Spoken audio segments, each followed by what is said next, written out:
খ্রিস্টানদের, বেধর্মীদের, কাফেরদের 31st night day পালন করি, আমি আপনি যদি ডিজে পার্টি করি, আমি আপনি যদি উদযাপন করি, আমি আপনি যদি ফানুস উড়াই, আমি আপনি যদি বিভিন্ন অশ্লীলতার কাজ এই 31st নাইট ডে রাতে করি, তাহলে আমার আপনার হাসর হবে বেধর্মীদের সাথে।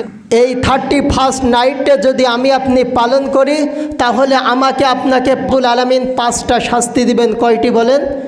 5টি। 1 নম্বর শাস্তি হলো বিশ্বনবী সাল্লাল্লাহু আলাইহি সাল্লাম হাদিসের ভিতরে কত চমৎকারভাবে বলতেছেন, মান তাশাব্বাহা বিকৌমিন ফাহুয়া মিনহুম। যে ব্যক্তি যে কওমের সাদৃশ্য অবলম্বন করলো, সেই ব্যক্তির ওই ব্যক্তিদের সাথে হাসর নাসর হবে। সকলে বলেন নাউজুবিল্লাহ। আমি আপনি মুসলমান, আমি আপনি যদি ওই রোমানদের, খ্রিস্টানদের, বেধর্মীদের, কাফেরদের 31st নাইট ডে পালন করি, আমি আপনি যদি ডিজে পার্টি করি, আমি আপনি যদি উদযাপন করি, আমি আপনি যদি ফানুস উড়াই, আমি আপনি যদি বিভিন্ন অশ্লীলতার কাজ এই 31st নাইট ডে রাতে করি, তাহলে আমার আপনার হাসর হবে বেধর্মীদের সাথে। কথা বলেন ঠিক কিনা? দ্বিতীয় শাস্তি হলো এই কাজগুলো বেশি করে যুবকরা। কথা বলেন ঠিক কিনা?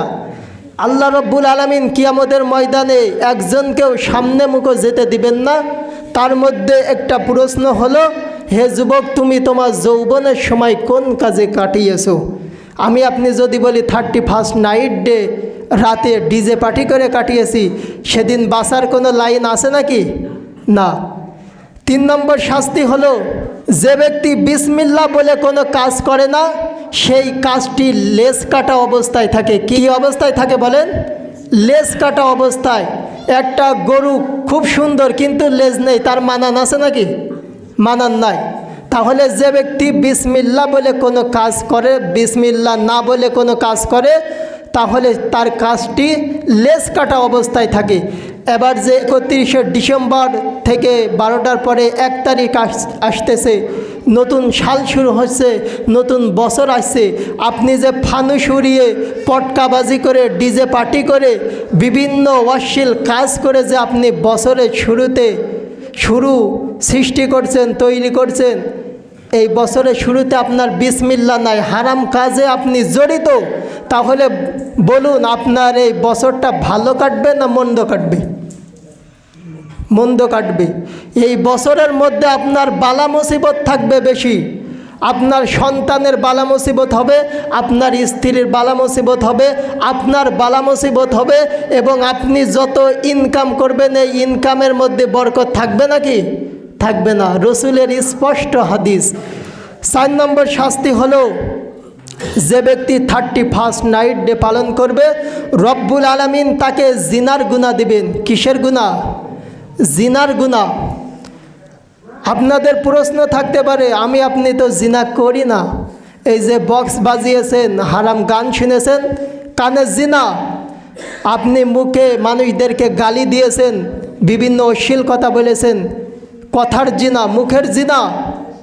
আপনি রাতের পর রাত জেগে, আপনি যে ওই 31st নাইট ডে রাত জেগে আপনি বেগানা নারীর সাথে চ্যাট করেছেন, মোবাইলে কথা বলেছেন, আপনার হাতের গুনাহ। কথা ঠিক কিনা বলেন? এই জন্য 4 নম্বর শাস্তি, রব্বুল আলামিন জিনার গুনাহ দিবেন। 5 নম্বর শাস্তি হলো, আপনার অর্থেরও ক্ষতি হবে, জানেরও ক্ষতি হবে। হারাম কাজে টাকা খরচ বেশি হয়। কথা ঠিক কিনা বলেন? সব দিক থেকে দেখেন, আপনি বিড়ি খাবেন, সিগারেট খাবেন, এগুলো হালাল নাকি? জায়েজ আছে? এই যে হারাম কাজ, আপনি বিড়ি সিগারেট খাচ্ছেন, এগুলো আপনার অর্থ খরচ হচ্ছে না? অর্থেরও খরচ হচ্ছে, আবার জানেরও ক্ষতি হচ্ছে। দেখবেন যারা বিড়ি সিগারেট খায় বেশি, কাশিও দেয় বেশি। কথা ঠিক কিনা বলেন? তাদের পাশে দাঁড়ানো যায় না, এই দিকের গাঢ় গন্ধ, আবার কাশে খক খক করে। কথা ঠিক না? এই জন্য আল্লাহ রব্বুল আলামিন বলছেন, যারা এই 31st নাইট ডে পালন করবে, তাদের অর্থেরও ক্ষতি হবে, আবার জানেরও ক্ষতি হবে।